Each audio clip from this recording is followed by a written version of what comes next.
Nanindigan ng Office of the Ombudsman na matibay ang ebidensya nila laban kay suspended Bohol Governor Aris Omentado at halos 70 opisyal at empleyado ng LGU.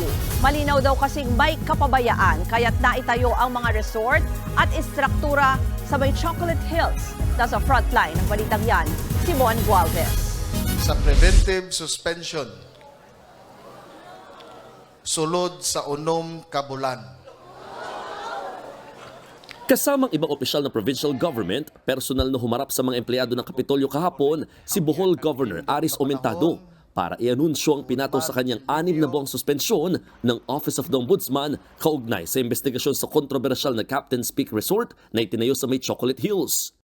Dawit din sa kalahating taong suspension order ang 68 pang opisyal, kabilang ang ilang mga opisyal ng Kapitolyo, mga dating gobernador ng Bohol, mayors at vice mayors, regional directors, department heads, pati ilang opisyal ng mga barangay. Sakit man palandungon nga mao kini ang nahitabo atong iampo sa kahitasan nga mahatagan og insakto makatarungon matarunganon o makigangayon nga kasulbaran kining tanan. Paliwanag naman ng ombudsman, matibay ang ebidensya ng grave misconduct at gross neglect of duty laban sa mga opisyal. Sinuspindi sila para bigyang daan ng investigasyon at para hindi magalaw ang mga dokumento at ebidensya. Matatanda ang Marso nang mag-viral ang itinayong Captain's Peak Resort sa Chocolate Hills na isang UNESCO World Heritage Site. Nabisto rin nag-ooperate ang resort kahit walang mahalagang dokumento gaya ng Environmental Compliance Certificate at Special Use Agreement in Protected Areas o SAPA. Binatikos ito ng marami at ipinasara kalaunan ng Department of Environment and Natural Resources o DENR. Bukod dito, napag-alaman na mayroon pang ibang illegal na struktura na nakatayo sa ibang bahagi ng Chocolate Hills. Dahil nga sa natatangi at natural na ganda, kaya't kabilang ang isla ng Bohol sa itinuturing na UNESCO Global Geopark. Ibig sabihin, kinikilala ng UNESCO ang kahalagahan na kailangang protektahan at pangalagaan ng nasabing isla. Pero nanganganib na mawala ang estado na yan sa Bohol dahil sa nag-viral na Captain's Peak Resort. Ayon kay UNESCO National Commission of the Philippines Secretary General Ivan Henares, maaaring makaapekto oras na sumailalim sa UNESCO evaluation ang isla. Nagbabalita mula sa Frontline, Mon Gualvez, News 5. Sa puntong ito, pag-usapan pa natin ang ibang detalye sa balitang yan. Makakausap natin ang Provincial Legal Officer at tagapagsalita ni Bohol Governor Aris Omentado na si Attorney Handel Lagunay. Magandang umaga po sa inyo, Attorney. Magandang umaga po naman, Ma'am Ruth. Good morning. Attorney, tanungin lang po namin, kailan ba effective itong suspension kay Governor at may plano pa po ba kayo or pwede pa po ba itong iapila kung sakali?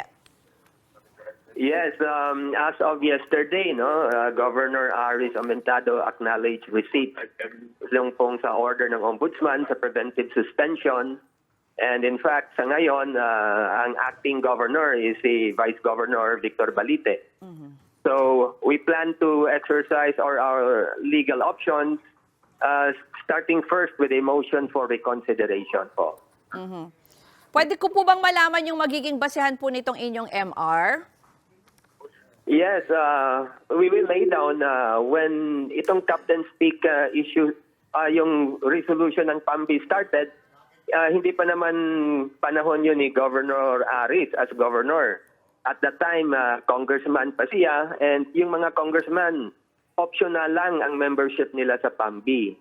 And then yung mga subsequent na mayor's permit, business permit, building permit, wala namang kinalaman doon po ang governor. Kaya with that, we hope that the ombudsman can see na wala naman talagang prejudice on the government if Governor Aris will continue to stay on and performing his duties as governor. Pero sinasabi nga po doon sa dokumento ay parang if evidence is guilt, if the evidence of guilt is strong, kailangan daw pong ipatupad itong preventive suspension. At aabot po sa halos 68 po pala ito no?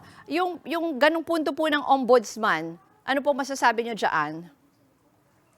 Yeah, sobrang masyadong malawakan ang mga nasuspend and parang sobrang taas naman yung 6 months.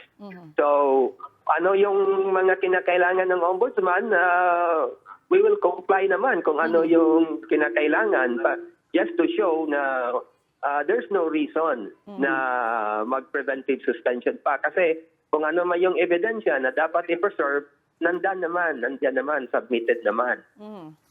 Kasi ang sinasabi rin po, attorney, hindi lang naman po yung Captain's Peak yung nag-iisang structure dyan at marami pa pong ibang structure. So parang ang pinapalabas ay hindi lang yung sa mga bayan na yan yung dapat maging responsable with the governor being the head of the province? Yes, well, kung tutuusin, the governor being the head of the province, yan naman talaga, responsibility ng isang governor yan. Pero we will just show to the ombudsman na kung ano man yung kinakailangan, nandiyan na. So para there's no more reason para prolong pa ang preventive suspension. If it can be lifted early, so much the better po. Yan ang hihingi namin. Yung gusto ko lang malaman yung tungkol naman sa mismong pag-administer po dyan sa provincial government kasi nga po marami po itong nasuspende. Paano po kayang mangyayari ngayon dyan? Ano lang naman ang sa mga sitting position, si governor lang and one department head. Ang sa mga other elected officials, they are not included in the preventive suspension. So, the business at the Capitol will proceed kung ano man yung mga programs, activities, and projects in the pipeline. They will proceed, they will go on. The acting governor right now is the Vice Governor Victor Balite po.